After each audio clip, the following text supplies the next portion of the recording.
Ìbàgbọ́jú káyà, gbogbo òun lọ máa ṣe wọ́de, òun máa ṣe pọ́tẹ́sì, òun lọ máa gbégi títì, òun máa dáná. Ọmọ náà gbé bá pa o, ọmọ náà ní ojú láyé ní wọ́n ta o. Ọmọ kọ́mọ ẹgbẹ́ òun lọ máa ṣe wọ́de, òun máa ṣe pọ́tẹ́sì. Ọmọ náà wà lọ́ba dọ́kù fún ọmọ náà máa kú o. Àlejò rẹ̀ bọ́yá ń sọ òun ní tẹ̀lé, òun máa ṣe tó lọ́sọ̀, òkú ẹ̀ máa gbé lẹ́yìn rẹ̀ o. Àwọn ayé ti gbélé o tó yẹ kọ́ lèmi tó máa gbòó sí.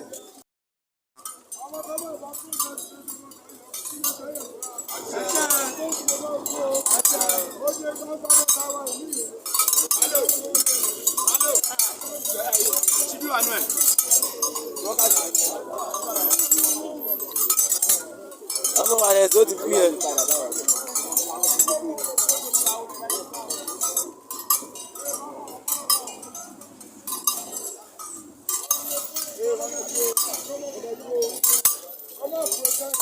Wákà dúró.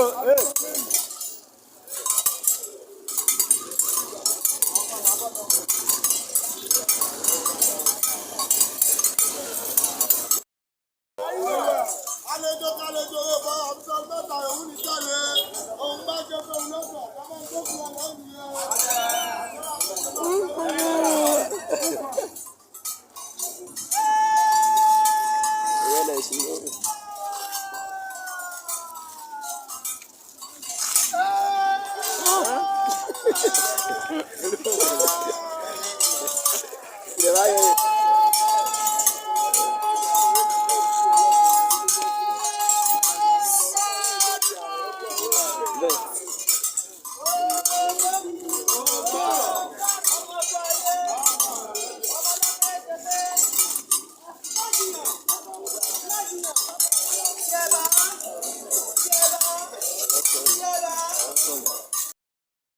Àmọ́ òun ló máa gbé di títì, òun máa jẹ́ pọ́tẹ́sì, ọmọ náà gbé máa kọ́ o, ikú òwe máa pọ̀ ọmọ náà o, àlejò kálejò, ìbá fọ òun wá máa jẹ́ pọ́tẹ́sì ní mọ́ta, ènìyàn ojú ènìyàn ayọ̀ ní mọ́ta o.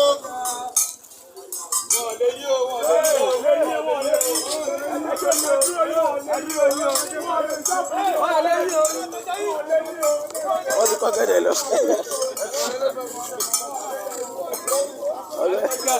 Wọ́n ti kọ́ gẹ́gẹ́ lọ.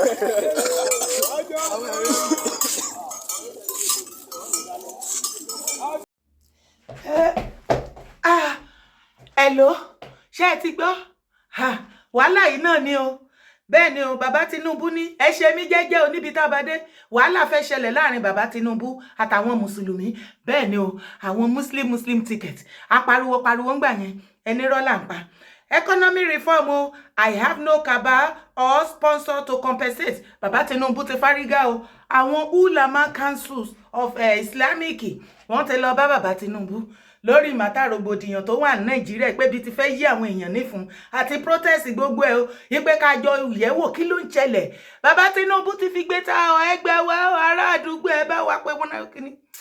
Bàbá Tinubu ní òun ò mọ kàbá kankan, ẹ fòun lọ́rùn lẹ̀, owó ara òun lòun fi sponsor election, kì í ṣẹ̀yìn kàbá lẹ́gbẹ́ òun síbẹ̀, òun ò ní kàbá kankan.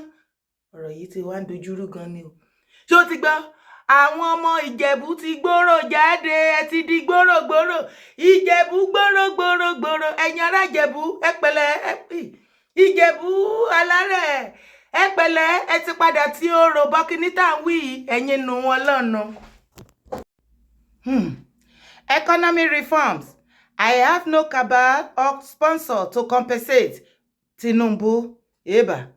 President Bola Tinubu has allayed fears of manipulation by any interest group in the ongoing economy reforms, saying his campaign was self-sponsored, without strings or indebtedness to any individual or institution. Wọ́n láwọn ò jẹ́ gúrùpù, any religious leader or any cabal, individual ni o, gúrùpù ni o, ní yín o, any ọ̀bẹ bá ṣe fọ́ọ̀mù ara yín. both the Christian, Muslim and everything. Wọ́n láwọn ò jẹ yín ní anything ò kẹ́ṣà àwọn jẹ́jẹ́. Wọ́n ní gbogbo owó tẹ́ ẹ rí tí wọ́n ná ní ìgbà campaign election tó fi jẹ president. Wọ́n lówó ara wọn ní o, kì í ṣe Cabal ló gbé wọn débẹ̀ àṣírí tú o. Ẹ gbà wá. Mi sọ fún yín wípé àsìkò àṣírí títú leléyìí, oníkálùkù máa bẹ̀rẹ̀ sí ní bọ́ síta, bẹ̀rẹ̀ sí ní ṣàlàyé. Ìwọ tó bá wá fẹ́ mọ àṣírí, tó fẹ́ mọ nǹkan tó wà nídìí gbogbo rògbòdìyàn tó wà Nàìjíríà, ńṣe ni kó rárá fi balẹ̀ o. Ńṣe ni kó rárá fi balẹ̀ ní o. The president, who received a delegation of Islamic leaders led by Sheikh Balalau at the State House on Thursday, said his victory at the polls was purely by divine intervention, carefully planning and diligence in getting support from Nigerians. I have no Cabal. Àwọn Islamic delegation leaders wọn lead wọn by Sheikh Balalau. Òun ló lead Islamic delegation yẹn tí wọ́n pè ní ulamas. Ni wọ́n lọ bá bàbá Tinubu ṣe meeting ní Aso Villa.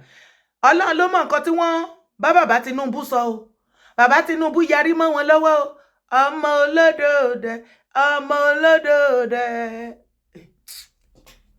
In fact, K1 the ultimate ò tiẹ̀ rí, kò tiẹ̀ dá sí gbogbo rògbòdìyàn tó wà lé, ó ya sọjú nù, ó fọ̀pá rìn. Wọ́n tiẹ̀ ṣe bẹ́ẹ̀ ni páwọn tiẹ̀ gbọ́ nǹkan kan. Wọ́n ti gé àṣà K1 létí lọ báyìí. Wọ́n ti dá bàbá Tinubu dá ìṣòro wọn. Okay, kò sí wàhálà. Ẹ jọ̀ọ́ kí ni ẹ̀yin Cabal? Leaders Ulamas Council of Islamic.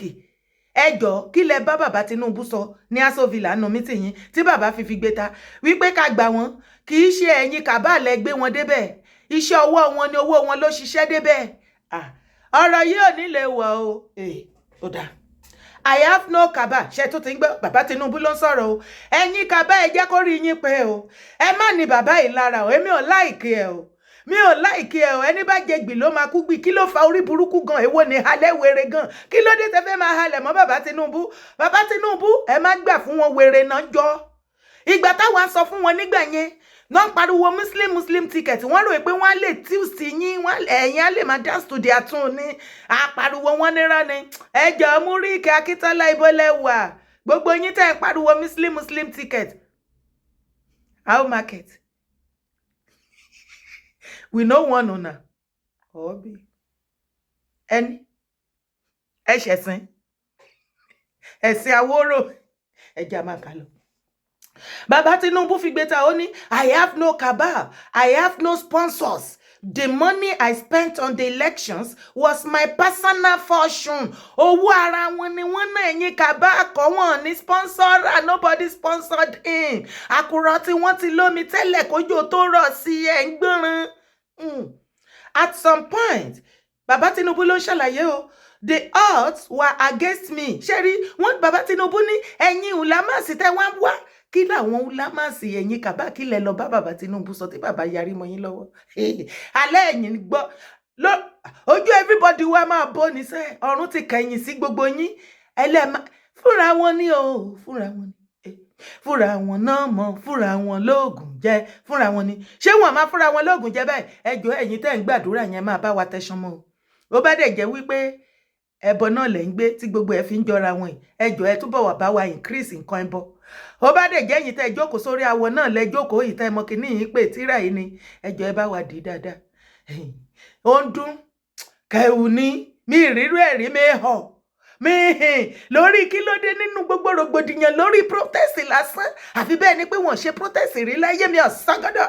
Kí ló jẹlẹ̀ gan? Bàbá Tinubu ní at some point the odds were against me, the Cabals were against him at some point. Wọ́n ti rojọ́ ṣe bí wà tèmi believe pé àwọn Cabal ní àṣírí ti tú. Banks were locked. Ìwà tèmi mọ̀. Ẹlẹ́mẹfẹ́lẹ́ efemelele lemefe. Ẹ jọ̀ọ́ kí emefiele náà ni àbí emefiole. Èyí tó bá jẹ́ ó ṣàjẹ́ mẹ́kan ṣá. CBN governor tó yìí ń jẹ́jọ́ lọ́wọ́. Ẹ ṣáà mọ̀ pé torí ọ̀rọ̀ election yẹn ni wọ́n ṣe lọ mú gbogbo náírà tí wọ́n pa láró. Nítorí ọmọ ìpé bàbá Tinubu láti Ọlọ́run ló mọdún tó ti ń fi kíní gbé owó sínú ilé. wọ́n mọ̀ pé bàbá Tinubu ti ṣẹ́ṣọ́ owó sínú ilé, owó náírà òbítíbitì, wọ́n wá fẹ́ bàjẹ́ mọ́ wọn lọ́wọ́, wọ́n bá lọ kọ́lọ̀ owó, wọ́n lọ mú aró, oríṣiríṣi aró red, aró blue, aró purple, aró. Ẹjọ́ ẹ máa bá mi kọ síbi comment section, èmi rí aró purple. Ẹ̀yin tẹ́ wà Nàìjíríà tẹ́ ná náírà, ẹjọ́ ẹ ṣàánú ayé mi. Emefiele lè ìkànnì ẹ̀hún, ó ní bàbá Tinubu wá ṣàlàyé bí. Ibo lẹ́yìn Cabal wà nígbà tẹ́ Emefiele tí ó ń pa owó láró. Mo mọ̀ ipò pa láró, aró blue, mo rí owó aláró blue. Aláró blue yẹn èló níná.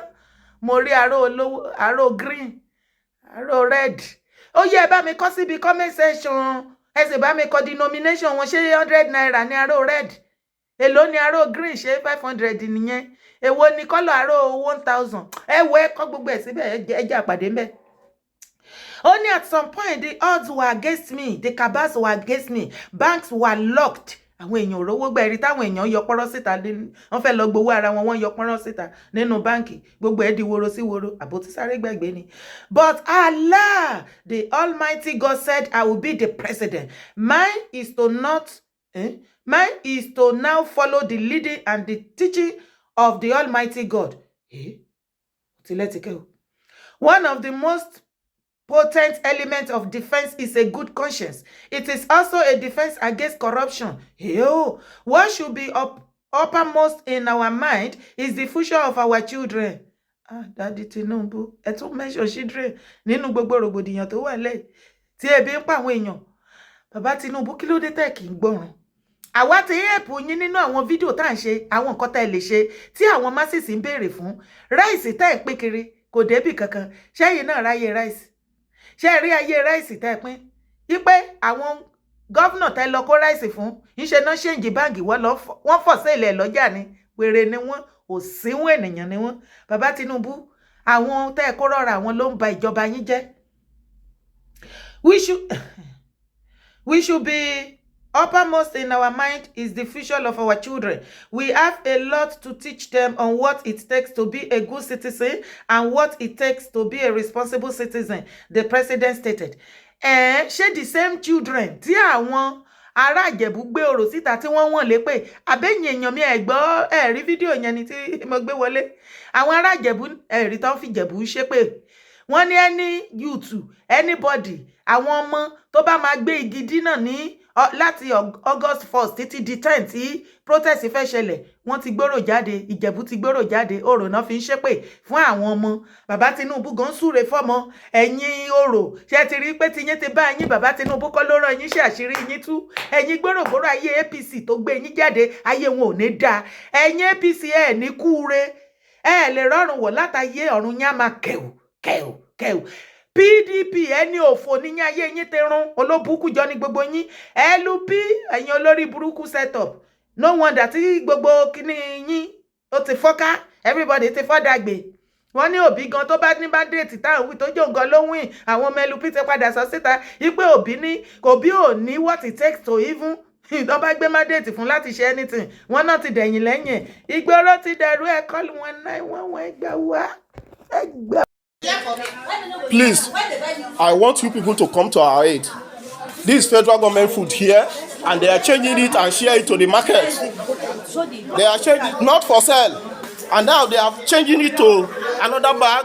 They wanted to sell it in the market, but we hijacked them here that they will not take the food out until they share the food to the people that are supposed to be. And the person said it that he have the allocation from Ministry of Agri. Please, I want you to come to our aid. We want you to come to our aid. This is what they are doing. Tomorrow they say government. This is not for sale. Federal government assists food.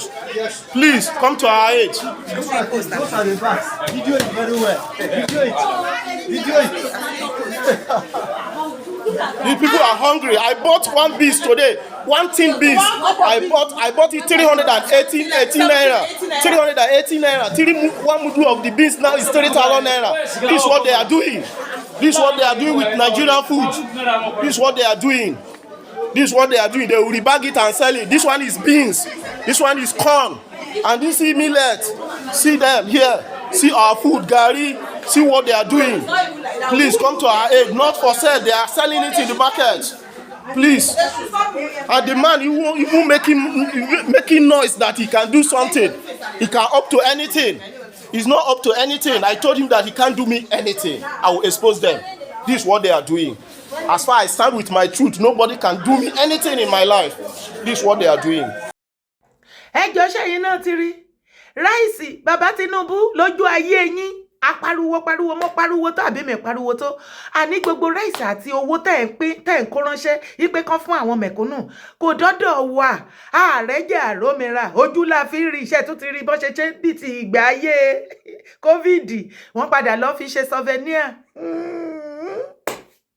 ṣe rí ráìsì tẹ́ ní not for sale tẹ́ kó fún wọn tó tún share fún gbogbo local government àbí bó ṣe CDA ẹ̀dẹ̀wó lẹ́tún péra yẹn iṣẹ́ ni wọ́n tún lọ ra àpò ṣáká wọ́n wá ń dà sínú àpò ṣáká from no for sale ṣáká to for sale ṣáká ẹ lè rọrùn wọ́ ẹ lọ́rùn o àtúbọ̀tán yín ò lè dẹ ẹ̀yin ọmọ APC ayé yín ti bàjẹ́ ayé yín ti bàjẹ́ ṣé wá rí gbogbo yín tẹ́ wá lọ ń gbé orò tẹ́lẹ̀ fẹ́ gbé orò jáde orí yín ti yí gbogbo yín tẹ́ ń ba ọmọ Yorùbá lójú jẹ́ ayé yín ti run ọ̀run máa ba ayé yín jẹ́ ẹ jọ̀ọ́ ṣé wọ́n ṣẹ̀ṣẹ̀ ń ṣe protest ní Nàìjíríà ni ṣé bàbá Tinubu mi lè káyé iye protest tí bàbá lead ó ṣe wá dòdò tí wọ́n ní ṣètàn láwọn fẹ́ protest tẹ́yìn náà dẹ̀ mọ̀ pé ebi ń paráàlú kì í ṣe pé ebi ò pa wọ́n tọkàn déédéé sọ bọ́ síta wípé àwọn fẹ́ protest ìbẹ̀rù bójú nǹkan tó ṣẹlẹ̀ ní Níjẹ̀ òun lẹ fi ń wò wípé wàhálà máa ṣẹlẹ̀ wípé nǹkan tó ṣẹlẹ̀ ní Níjẹ̀ ó lè padà ṣe bẹ́ẹ̀ fún bàbá òun ni bàbá ṣe wọ́n kọ́kọ́ ń wò pé eré ni kò sí nǹkan tó máa ṣẹlẹ̀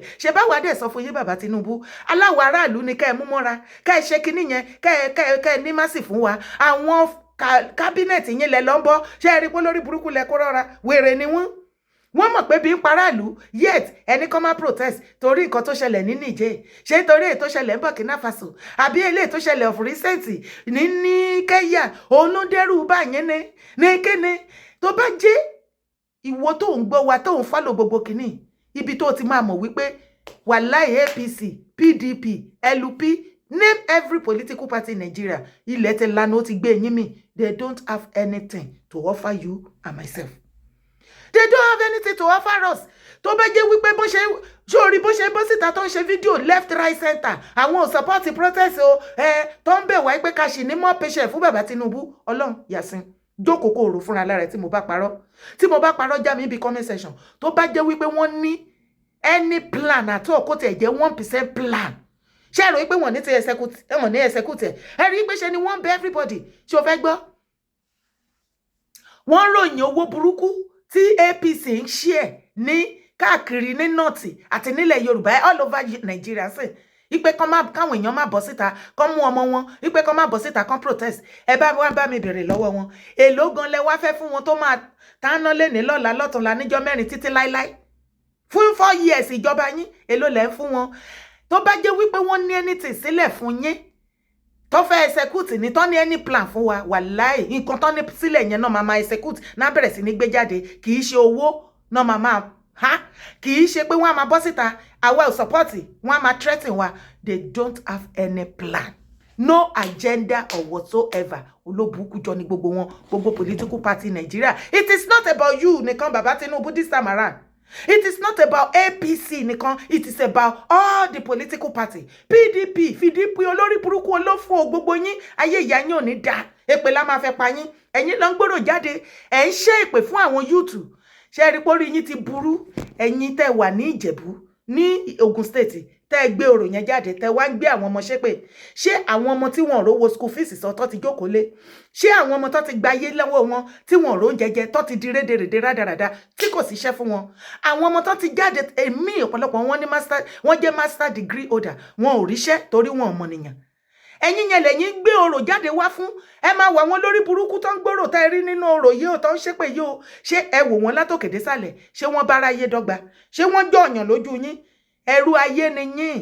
Ẹ wá mọ̀ kan tí mo fẹ́ ẹ máa bá mi gbé wọn ṣépè Ìjẹ̀bú ti gba bọ́dẹ fúnlẹ̀ Yorùbá o ẹ pariwo wa ẹ bá mi pariwo ẹjọ́ èmi ẹ̀yin ọmọ Ìjẹ̀bú ṣé ẹ bá mi tẹjú mọ́ wọn kẹ́ wò wọ́n re àwọn ọmọ Ìjẹ̀bú wo lélẹ̀ tí wọ́n gbé orò tó ń gbé àwọn youth wa tó ń gbé wọn ṣépè nítorí bàbá Tinubu nítorí nǹkan tí gbogbo wa jọ mọ̀ èpè máa pa yín ni ẹ bá mi fún wọn lépè ẹ bá mi kó èpè bò wọ́n bẹ́ẹ̀ ṣe jáde ẹ̀ ní délé ẹ̀ ní kìje gbogbo yín ẹ̀ ní kìje ẹ̀ ní kìta ẹ̀ ní kẹta ẹ̀ ní kìje gbogbo èpètà iṣẹ́ fún gbogbo àwọn èèyàn yẹn orí yín ló máa bọ́ sí àyàfi àdàbí tó bá jẹ́ wípé irọ́ làwọn èèyàn ń pa pé ara ò ní wọ́n so ẹ̀yin olórí burúkú tẹ́ gbé ọ̀rọ̀ jáde tẹ́ ṣe pé ara dẹ̀yìn ó ní dẹ́pọ̀ tẹ́ ti lọ ń gbóúnjẹ ọ̀fẹ́ tẹ́ ti ń repo ọ̀fẹ́ tẹ́ ti ń gbáyé ọ̀fẹ́ ẹ̀ kí sanwó náà bí àwọn ọmọ ti yín ebi ò pa wọ́n ebi ò pẹ̀yìn náà tẹ́ bá ti dọ́jà ọ̀fẹ́ náà fún yín ayé ìyá yín ò ní dà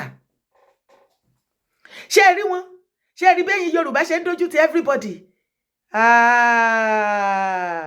aṣọ alẹ́ ní ẹni ti tò ọfà wọn nírọ́ ni ṣé ẹ wá rí báyìí ṣé rí ráìsì tí bàbá láwọn pé tọ́ láwọn kó 2 trailers ṣé rí wọ́n ní náà for sale náà lẹ́mọ́ wọ́n ti lọ ṣéǹjì ṣaka àṣírí ti tú ṣé àwọn tẹ́yìn ń dúró dè tẹ́ ní hope renewed hope yín nìyẹn is this a renewed hope èpè burúkú ló máa pàyà láyà yín látòkè désàlẹ̀ bàbá Tinubu àtọmọ bàbá Tinubu ẹ jẹ́ wọ̀n náà ọmọ yín Ṣadé bàbá Tinubu ẹ rò wípé ọ̀rọ̀ agídí lọ̀rọ̀ tó wà lẹ́yìn ẹ̀yin gan lẹ fẹ́ ba ìjọba yín jẹ́ ẹ̀yin gan lẹ fẹ́ fi àyè sílẹ̀ tẹ́ fẹ́ dá wàhálà lẹ̀ peaceful protest ni wọ́n fẹ́ ṣe ẹ̀yin fúnra lára yín lead ẹni peaceful protest ni ẹ jẹ́ kán ṣe protest wọn ọmọ kú ọmọ ayé ẹ̀tẹ̀ ìjà kọ́mọ lọ́mọ kó ewu ọmọ náà tó bá jẹ́ àwọn ilé tó ti ṣe ní Niger Burkina Faso àti Kenya olóńdẹ́rù báyìí ẹ tiẹ̀ sì jẹ́ ká rí protest tó fẹ́ ṣe gbogbo ibi tó bá ti lè bà nǹkan jẹ́ ẹ lọ mú àwọn èèyàn yín kó protest ibẹ̀ wípé wọn ò ní jáde protest ẹni bá máa kú nu yín ni kó kú pẹlẹbẹ òun ni kó kú pẹlẹbẹ because ẹ ò ráyè ẹ ní anything láti offer you don't have anything to offer and yet ẹ sọ fún wọn pé kán ní sùúrù orí burúkú wo sùúrù wèrè wo ẹ̀yin ọmọ àlẹ́ ọmọ ìrankíran ẹ̀yin tèmi ẹ má gbà fún wọn o ẹ jẹ́ àjàfáyé wa o ẹ jẹ́ àjàfáyé wa o ṣé rí ráìsì ṣé àpariwo ṣé wọ́n padà ní exchange ṣaka àpò báyìí wọ́n ti lọ ń tà lọ́jà wọ́n ti fẹ́ẹ̀ tà tán owó tán náà ń pín kiri